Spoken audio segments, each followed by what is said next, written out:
My name is Tracy Prince. I am a registered nurse. I am the program coordinator for the CNA program here at Albany Tech, and I've been a nurse for about 8 years.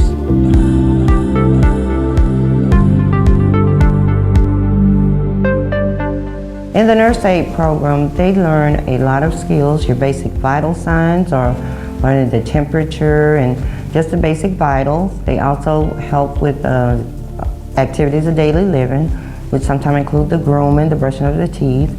They assist with that. They have a restorative component that they learn, where they are assisting residents with transfers to the walker or from the wheelchair back to the bed, or using a gait belt to assist them with walking.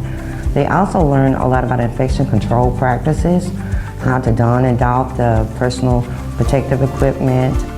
It's just a variety of basic nursing skills that they learn.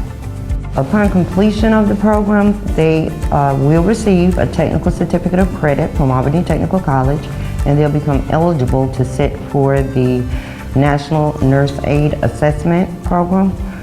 And if they successfully pass the test, they will become a part of the registry and become a certified nursing assistant.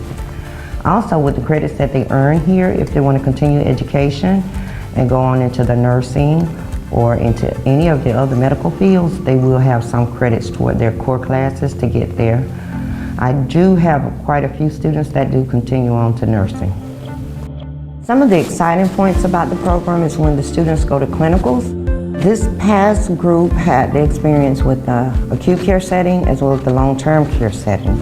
So they get an opportunity to see how the other disciplines work. So once they complete their program, if they decide to continue education, they kind of get a feel for how the medical field in other areas outside of nursing. They get a chance to experience a lot and see a lot. The accelerated program is a 7-week program. So we pretty much hit the ground running. It's pretty rigorous. But around about that 6th week, that's when we go to the clinical sites and they get their clinical experiences, and then we bring it back that 7th week for our finals and to reorient to our labs and things of that nature. One advantage that they do have is that we're now a regional testing site and an in-facility testing site. So the same lab that they practice their skills, they get a chance to do their examination here at home with no travel. If you're thinking about the medical field, I do feel that this is the ideal program. I started out as a CNA, and it was a building block for me to lead me on into nursing. We have a 7-week program in the day track, and we have a 15-week in the evening track. So whichever one accommodates your schedule, if you're curious about the nursing field or the medical field in general, I think this will be an ideal program.